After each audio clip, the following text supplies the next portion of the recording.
How many times have you held yourself back because you didn't feel ready? Not because you didn't want something, not because you didn't care, but because you felt like something was missing. You wanted to apply for a job, but you told yourself you needed more experience first. You wanted to start a project, but you thought the idea wasn't polished enough. You wanted to take better care of yourself, but you felt you needed the perfect plan. So you waited. You waited to feel confident. You waited to feel prepared. You waited to become a better version of yourself before starting. And while you were waiting, time kept moving. Opportunities passed quietly. Motivation faded slowly. Confidence weakened without making a sound. What makes this pattern dangerous is that it feels reasonable. Waiting feels responsible. Waiting feels mature. Waiting feels like self-control. But beneath that logic, something else is happening. You are postponing your life, and the reason is simple, even if it's uncomfortable to admit. You believe that starting imperfectly is worse than not starting at all, so you stay in place. What if you're not afraid of starting, but of the results you expect from yourself? What if waiting to be ready is not preparation, but avoidance disguised as responsibility? What if progress doesn't require clarity, confidence, or perfection? Only the decision to begin. This is not the solution yet. It's a shift in perspective. And everything that follows depends on whether you're willing to see readiness for what it really is. We live in a culture that worships finished results. We see success after it's been cleaned up. We see confidence after it's been practiced. We see discipline after it's been built. Social media shows us highlights, not processes. Perfect bodies, not early mornings. Successful careers, not rejected applications.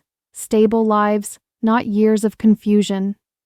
This constant exposure trains your mind to associate starting with looking incompetent, and that association is powerful.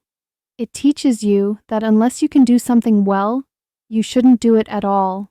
So, perfectionism enters quietly, not as arrogance, not as ego, but as protection.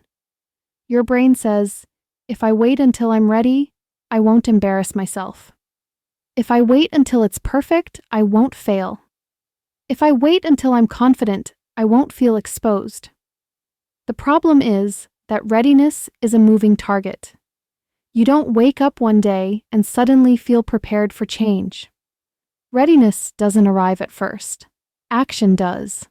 And this is where most people get trapped. They believe confidence creates action. In reality, action creates confidence. But because action feels uncertain, the brain resists it. Your brain prefers control over progress. It would rather you stay safe and stagnant than uncomfortable and growing. So, it invents rules. I'll start when I know more. I'll start when I feel motivated. I'll start when the timing is right. These rules sound reasonable, but they all lead to the same place, nowhere. Because clarity comes after movement, not before it. Think about any skill you admire. No one starts knowing how to do it. No one begins confident. No one feels ready at the beginning. Readiness is something you feel retrospectively. You feel ready because you've already started. But perfectionism flips the order. It demands certainty before action, and certainty never comes. So, you wait. And waiting slowly erodes your trust in yourself. Each time you don't start, avoidance is reinforced as a safety response, strengthening the belief that taking action is unreliable. That message compounds, and over time, you don't just doubt the task, you doubt yourself. This is why perfectionism is not a productivity problem. It's an identity problem.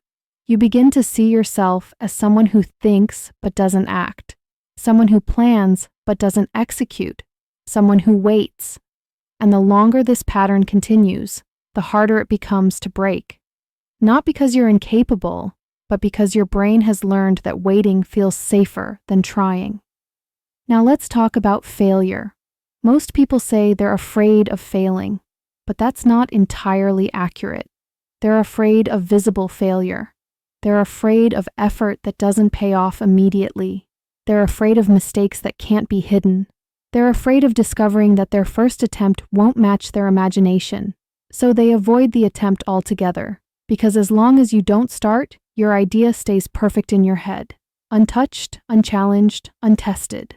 The moment you act, reality enters the picture, and reality is imperfect by nature. That's why perfectionism feels comforting. It protects an ideal version of yourself, but it also keeps that version imaginary. And imaginary potential doesn't change lives. Action does. Responsibility enters here, not as pressure, not as blame, but as truth.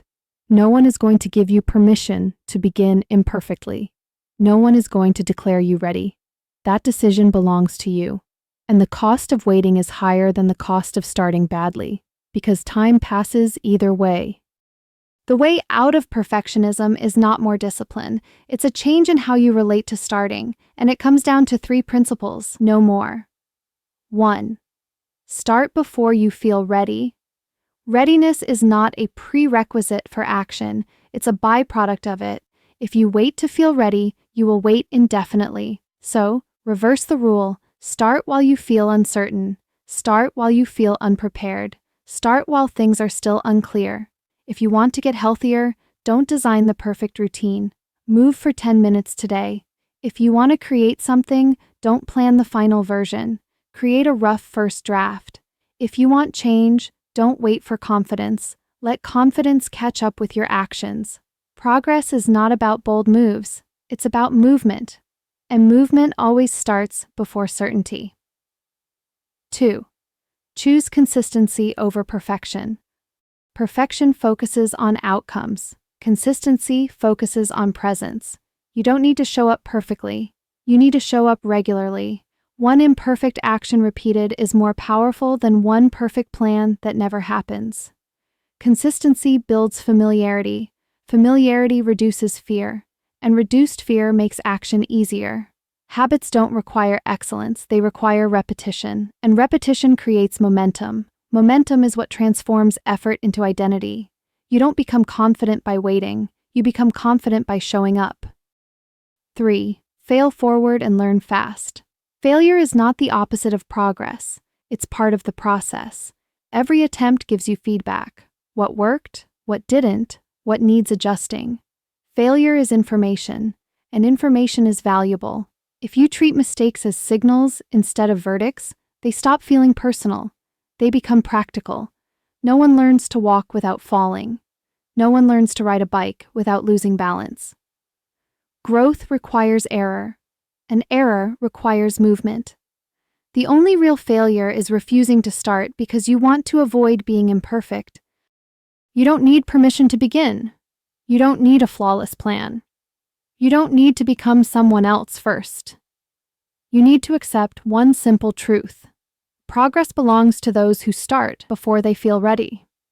Perfection delays life. Action creates it. Every imperfect step you take builds trust with yourself, and trust is the foundation of change. So remember this: start before you feel ready.